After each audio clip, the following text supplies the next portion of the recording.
تو بہرحال ہمارے دین نے ہمیں کھانا کھلانے کی تلقین بارہا کی ہے. نبی صلی اللہ علیہ وسلم نے فرمایا بھوکے کو کھانا کھلاؤ, بیمار کی تیمارداری کرو اور قیدی کو رہائی دلاؤ, یعنی اس کے بارے میں بھی فکر کرو. حضرت عمر رضی اللہ عنہ سے روایت ہے کہ رسول اللہ صلی اللہ علیہ وسلم نے فرمایا افضل اعمال مومن کو خوشی دینا ہے.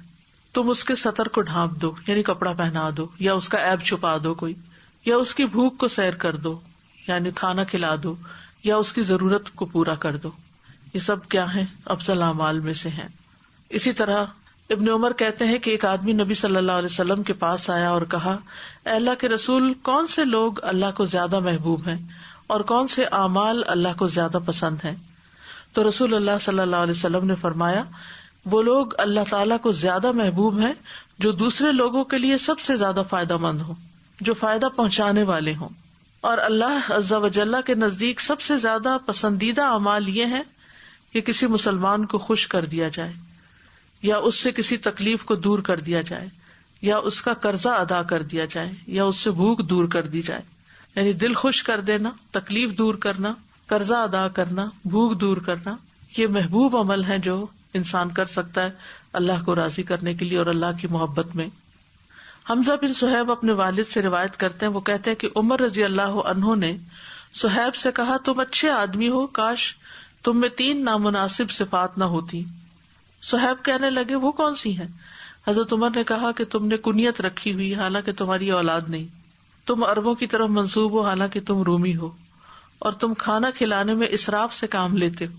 صہیب رضی اللہ عنہ نے کہا کہ آپ کا یہ اعتراض کہ میں نے کنیت رکھی ہوئی ہے حالانکہ میرا کوئی لڑکا نہیں, تو اس کا جواب یہ ہے کہ رسول اللہ صلی اللہ علیہ وسلم نے خود میری کنیت ابو یحییٰ رکھی تھی. آپ کا دوسرا اعتراض کہ میں اپنے آپ کو عربوں کی طرف منسوب کرتا ہوں حالانکہ میں ان میں سے نہیں, میں رومی ہوں, تو اس کا جواب یہ ہے کہ میں قبیلہ نمر بن قاصد سے ہوں.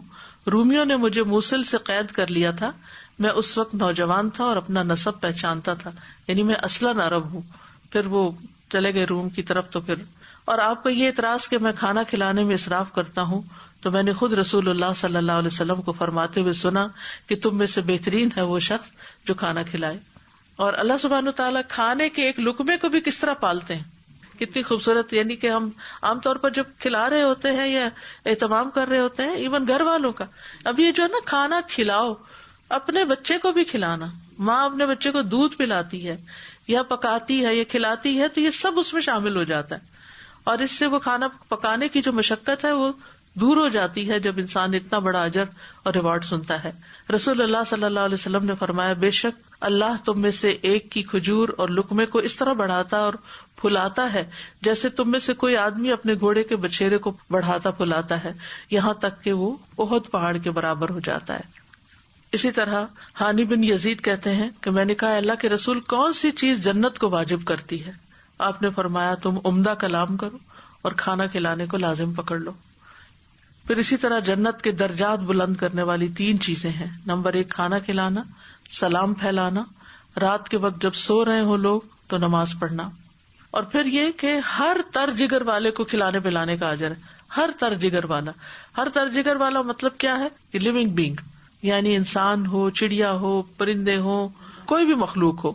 عبداللہ ابن عمر رضی اللہ عنہ سے مروی ہے کہ ایک شخص رسول اللہ صلی اللہ علیہ وسلم کی خدمت میں حاضر ہوا اور عرض کیا کہ میں اپنے حوض میں پانی کھینچ رہا ہوتا ہوں, یہاں تک کہ جب میں اسے اپنے اونٹ کے لیے بھر لیتا ہوں تو کسی اور کا اونٹ آ جاتا ہے, میں اسے بھی پانی پلا دیتا ہوں, تو کیا ایسا کرنے سے مجھے کچھ اجر ملے گا؟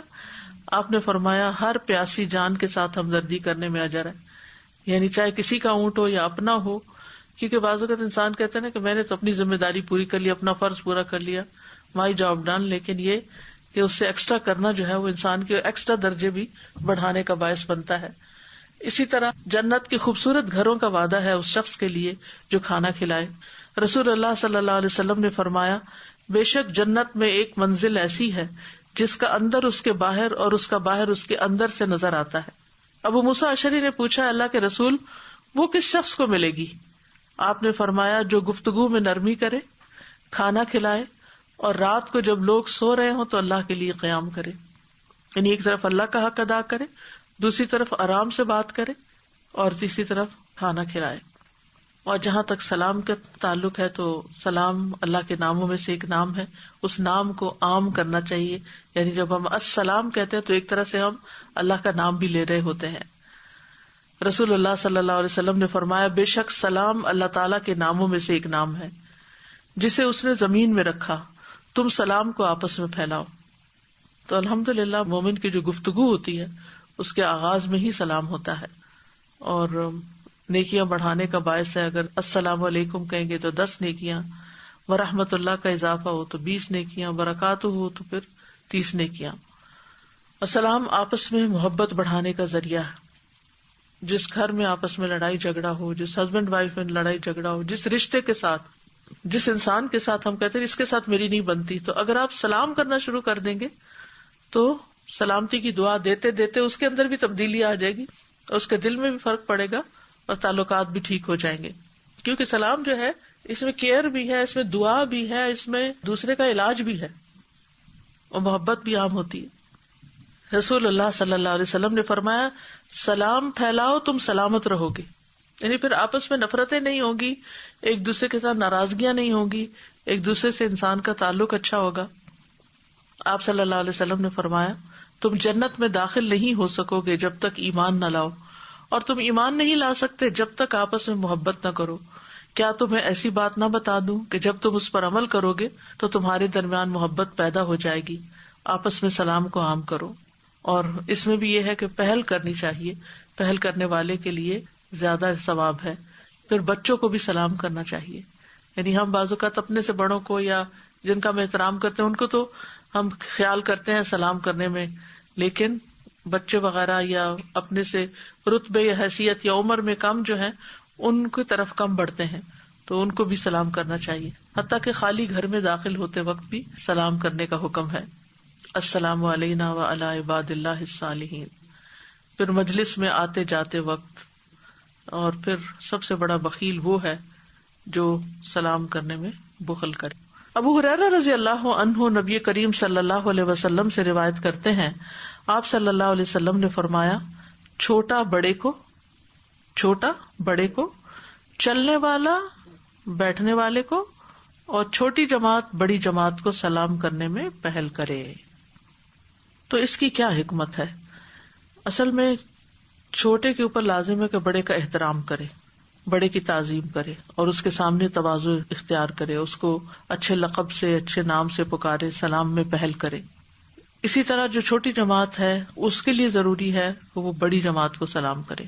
اور پھر گزرنے والا سلام کرنے میں اس لیے پہل کرے گا کہ جو بیٹھا ہوا ہے اس کو جب وہ سلام کرے گا تو وہ ایک طرح سے عاجزی اور انکساری کا اظہار کرے گا. اور ویسے بھی بعض اوقات یہ کہ کوئی ادھر منہ کر کے بیٹھا ہوا ہے تو گزرنے والے کو پتا چلے گا، بیٹھے ہوئے کو شاید پتا بھی نہ چلے کہ کون گزرا ہے.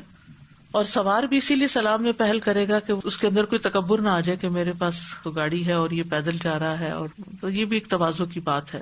خلاصہ ساری حدیث کا یہی بنتا ہے کہ جو شخص مرتبے میں کسی بھی طرح کم درجے کا ہو، چاہے عمر میں کم ہے، چاہے پوزیشن کے اعتبار سے، وہ افضل درجے کو سلام کرنے میں پہل کرے. جابر کہتے ہیں، سوار پیدل کو سلام کرے، پیدل بیٹھے ہوئے کو، اور 2 چلنے والوں میں سے جو پہلے سلام کرے وہی افضل ہے. پھر اسی طرح انس بن مالک کہتے ہیں کہ وہ بچوں کے پاس سے گزرے تو انہیں سلام کیا. اس کا یہ مطلب نہیں کہ ہمیشہ انتظار کرے کہ بچے کریں، بچوں کو سکھانے کے لیے، تعلیم دینے کے لیے پہلے سلام کر لیا جائے. اور انہوں نے کہا کہ نبی صلی اللہ علیہ وسلم کا یہی طرز عمل تھا کہ وہ بچوں کو سلام میں پہل کرتے تھے. پھر اسی طرح گھر سے نکلتے وقت سلام کر کے نکلا جائے، گھر میں داخل ہوتے وقت سلام کرنا چاہیے، خالی گھر میں بھی سلام کرنا چاہیے. پھر اسی طرح اگر کوئی شخص سو رہا ہو تو ہلکی آواز میں سلام کیا جائے، کہ اگر وہ صرف آنکھیں بند کیے ہوئے ہے تو جواب دے دے، اور اگر واقعی سو رہا ہے تو ڈسٹرب نہ ہو. مقداد کہتے ہیں کہ نبی صلی اللہ علیہ وسلم رات کو آتے تھے تو اس طرح سلام کرتے تھے کہ سونے والا جاگ نہ جائے اور جاگنے والا سن لے. پھر اسی طرح یہ ہے کہ ہر بار ملاقات پہ سلام کیا جائے. مثلاً آپ آئے ہیں، یہاں بیٹھے ہیں، سلام کیا ہے، اٹھ کے باہر نکل گئے ہیں، باہر نکلتے ہوئے پھر کہیں ملاقات ہو جاتی ہے تو دوبارہ سلام کیا. یہ نہیں کہ وہ میں نے صبح کیا تھا نا سلام، تو صبح والا کافی نہیں ہے. صحابہ تو اگر بیچ میں درخت آ جاتا تھا اور پھر ایک دوسرے کے سامنے آتے، وہاں ملتے تو پھر سلام کرتے. اللہ سبحانہ و تعالی ہم سب کو اپنی سلامتی سے نوازے اور ہمارے اندر اچھے اخلاق اور آداب پیدا کر دے.